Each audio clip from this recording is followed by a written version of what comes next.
Hi all, welcome back to my channel. இந்த வீடியோவில் நம்ம பார்க்க போகிறது கருவாட்டு குழம்பு ரெசிபி தான். இந்த வீடியோ 3 வீக்ஸ் பேக் எடுத்து எடிட் பண்ணி வச்சுட்டேன். போஸ்ட் பண்ணலாமா வேணாமான்னு கொஞ்சம் தயக்கமாகவே இருந்துச்சு. டெலிட் பண்ணவும் மனசு வரல. ஒரு வழியாக போஸ்ட் பண்ணிட்டேன். லாஸ்ட் மந்த் ஆடி மாதம் நிறைய கூழ் குடித்தேன். ஆனால் எனக்கு கருவாட்டு குழம்பு சுத்தமாக செட் ஆகலை. எனக்கு கூழ் கருவாட்டு குழம்பு காம்பினேஷன் ரொம்ப பிடிக்கும். உங்களில் யாருக்கு பிடிக்குமோ லைக் போட்டுருங்க. நார்மலாக எல்லோரும் வீட்டில் வைக்கிற குழம்பு தான். இதில் என்ன டிஃப்ரெண்ட்டுன்னு பார்த்தோம்னா, நிறைய பேர் கொதிக்க வச்சுட்டு தாளிக்கிறாங்க அண்டு தேங்காய் ஆட் பண்ணுறாங்க. அதுதான் நானும் இன்றைக்கி ட்ரை பண்ண போகிறேன். இப்போ என்கிட்ட இருக்க மண் சட்டி நான் எடுத்துக்கிட்டேன். மண் சட்டியில் தான் குழம்பு வைக்க போகிறேன். 2 லெமன் சைஸ் புளி எடுத்து ஊற வச்சு கரைச்சி வச்சுருக்கேன். அதை ஆட் பண்ணிப்போம் ஃபஸ்ட்டு. இப்போது தேவையான அளவு தண்ணி ஆட் பண்ணிக்கலாம். நான் இன்றைக்கி ஒரு 3 பேருக்கு வரா மாதிரி செய்ய போகிறேன். அண்ட் மஞ்சள்தூள் 1 ஸ்பூன், வீட்டில் ப்ரிப்பேர் பண்ண குழம்பு மிளகாய்த்தூள் 2 ஸ்பூன் எடுத்துக்கிறேன். உப்பு தேவையான அளவு. மேக்ஸிமம் கல்லுப்பு யூஸ் பண்ணுங்கள், ஹெல்த்துக்கு நல்லது. ஒரு பெரிய சைஸ் ஆனியனை கட் பண்ணி வச்சுருக்கேன், அதில் பாதி சேர்த்துக்கலாம். ஒரு பெரிய சைஸ் தக்காளியை 4ஆக கட் பண்ணி வச்சுருக்கேன், அதை கையிலேயே மேஷ் பண்ணி மிக்ஸ் பண்ணிக்கலாம். இப்போது வெஜிடபிள்ஸ் ஆட் பண்ணிக்கலாம். 4 கத்திரிக்காய் கட் பண்ணி வச்சுருக்கேன், அதை ஆட் பண்ணிப்போம்.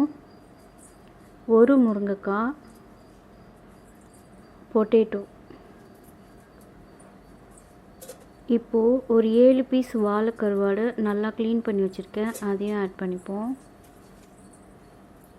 1/4 மூடி தேங்காய் அரைச்சி வச்சுருக்கேன், அதையும் சேர்த்து 2 கொத்து கருவேப்பிலை. அவ்வளோதான். ஸ்டவ் ஆன் பண்ணிவிட்டு இந்த சட்டியை அப்படியே தூக்கி வச்சுருவோம். கொதிக்கட்டும், அப்புறம் பார்க்கலாம்.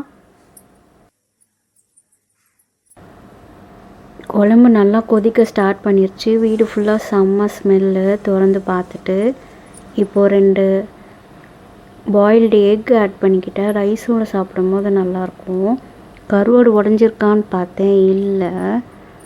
அண்ட் கொதித்த குழம்பு சைடில் வச்சுட்டு ஒரு கடாய் வச்சு நம்ம தாளிப்பு ரெடி பண்ணிக்கலாம். ஆயில் ஆட் பண்ணிவிட்டு ஆயில் ஹீட் ஆனதும் கடுகு,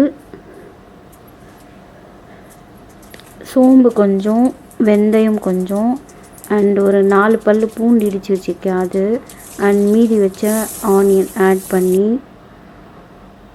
தாளிச்சிட்டு இப்போ இந்த குழம்புல நம்ம ஆட் பண்ணிக்கலாம்.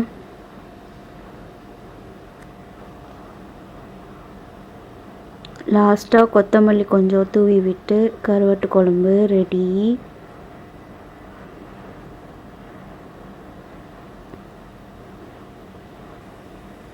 கூழ் கருவாட்டு குழம்பு எனக்கு ரொம்ப பிடிக்கும். நீங்களும் ட்ரை பண்ணி பாருங்கள். அண்ட் தேங்காயோட டேஸ்ட்டு பெருசாக ஒன்றும் தெரில, லைட்டாக மைல்டாக அந்த தேங்காய் ஃப்ளேவர் தெரியுது. பட் நார்மலாக வைக்கிற குழம்பு மாதிரி தான் இருக்குது. தேங்க்யூ ஃபார் வாட்சிங். வீடியோ பிடிச்சிருந்தா ஃபாலோ பண்ணிக்கோங்க.